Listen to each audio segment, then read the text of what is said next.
Hello guys, good afternoon sa inyong lahat. And ngayon, nandito ako sa labas ng bahay. And bakit ako nandito sa labas ng bahay? It's because gusto ko sana magpainit guys. Magpainit sa sun. Pero tingnan nyo, parang uulan pa yata.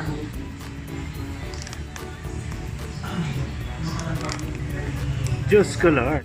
So ngayong hapon na to guys, magluluto tayo ng family dish namin, which is the beef with mushroom. Itong dish na to is luto ng mama ko. So the reason why I'm going to share it with you, it's because sobrang sarap nito. And I'm pretty sure magugustuhan to ng family nyo, ng pamangkin nyo. And if you like to cook this for your girlfriend, I'm sure mapapawaw siya sa sarap. So samahan nyo na ako. Tara na!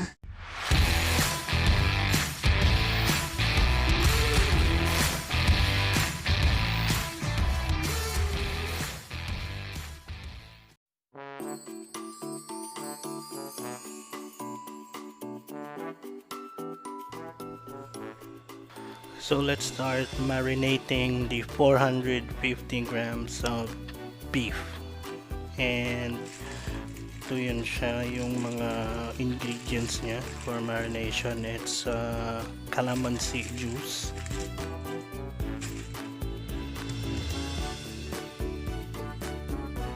eight pieces lang based on the quantity of the beef. And then i-spread nyo lang siya ng maigi. After which, yung black pepper, yan,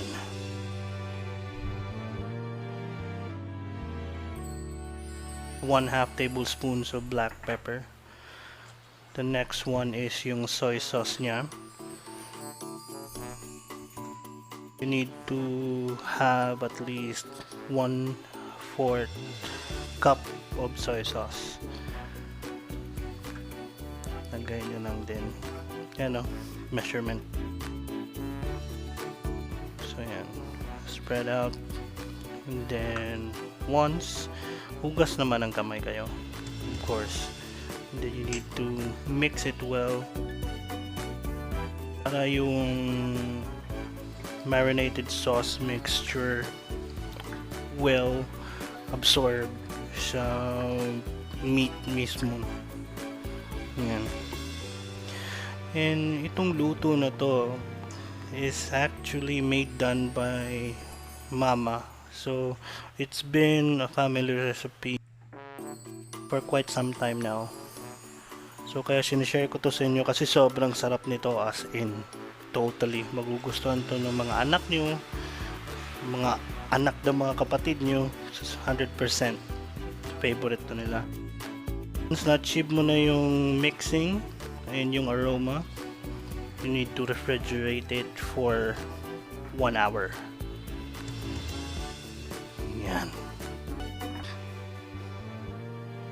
In here, pinapakita ko kung anong ginawa ko sa potatoes and carrots. So basically, you need to cut them in strips. Ayan. Tapos onions and garlic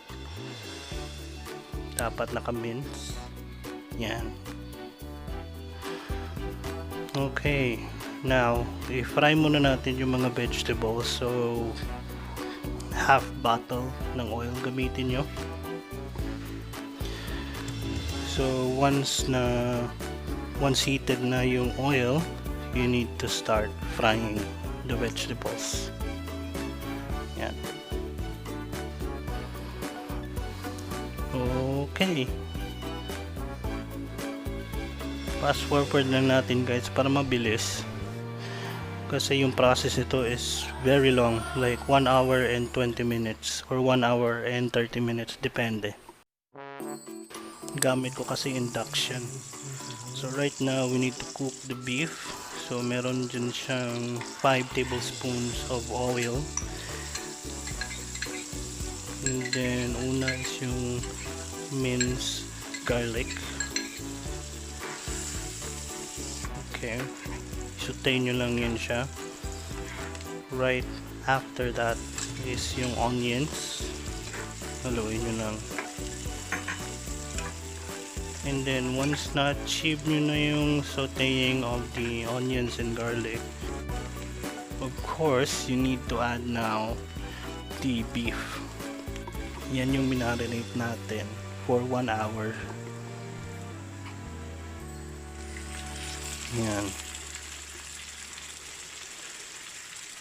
Madali lang sana to when it comes with the preparation guys, kung gamit natin yung burner mismo. Katulad ng yan, gamit ko na yan is induction by Emerflex. So yung distribution ng heat niya hindi katulad yung nasa burner na evenly talaga yung heat niya across the pan. Ito kasi concentrated lang nasa middle. Yan.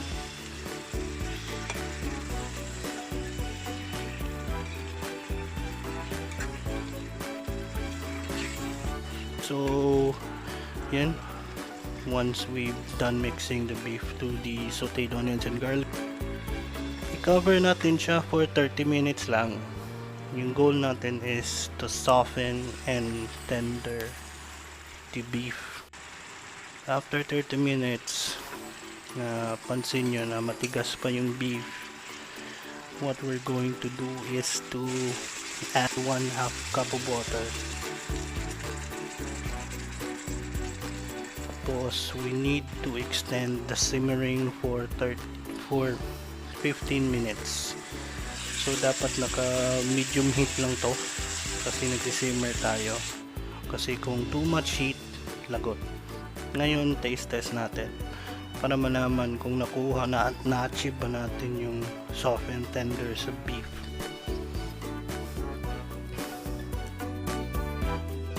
So ayan, parang masarap naman. So i-set aside natin yung beef kasi magluluto tayo ng sauce niya. Okay.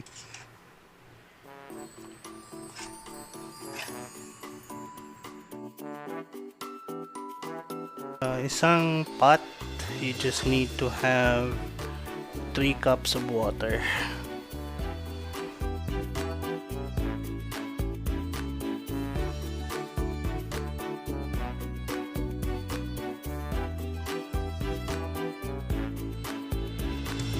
Once na boiling point na yung water, you need to add the cream mushroom. Mixture ng Knorr. Yan. Yung gagawin natin dito is to dissolve the mixture sa water. So, there's a lot of stirring and a short period of time lang. So, yung heating natin dito is low heat lang. Masunog yung sauce niya kasi meron siyang content ng milk. So stir nyo lang siya hanggang mag-thick and smooth. Na kuha na natin yan, i-turn off na natin yung lutuan. So ngayon, platter preparation na. Good for 3 to 4 persons. Unahin natin ilapag is yung potatoes. Yan, kung nakita nyo, ganyan siya mag-prepare. Tapos yung carrots, and lastly is yung Baguio Beanss na slim. Maganda daw yan yung slim type na Baguio Beanss kasi may pagkalasang sweetened, which is actually correct. Yan, ang ganda, diba? So ganyan talaga mag-prepare yung mama ko when it comes with this dish. So pagkita talaga ng mga pamangkin ko and also yung mga anak nila, as in mapapawaw sa preparation and also sa lasa. Pero most of the time dyan yung nauubos is yung fried potatoes, kinukuha isa-isa. So yan siya. Put the beef on top of those vegetables, then make it sure it's evenly placed. Tapos na place na natin lahat, yung last na natin gawin is to put the cream of mushroom on top of the beef. Ayan.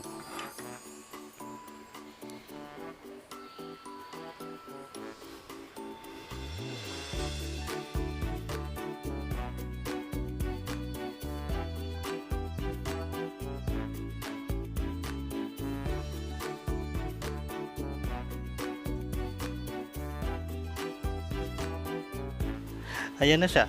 Natapos na. Easy lang, di ba? So ito na yung beef with mushroom na family recipe namin. Hope you enjoy, guys.